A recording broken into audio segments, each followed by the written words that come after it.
Hi everyone! In this quick guide, I'll show you how to change the administrator name on Windows 10. This is useful if you've had a name change or you just want a fresh start with a new profile name. First, press the Windows key on your keyboard to open the Start menu. Now type the word Account into the search bar and click on Your Account Info. Next, click on Manage My Microsoft Account. This will open your web browser and take you to Microsoft's account management page.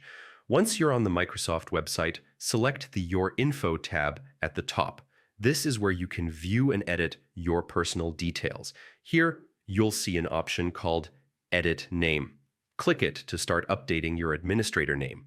Type in your new first and last name carefully. This name will appear across Microsoft services, so make sure it's spelled the way you want.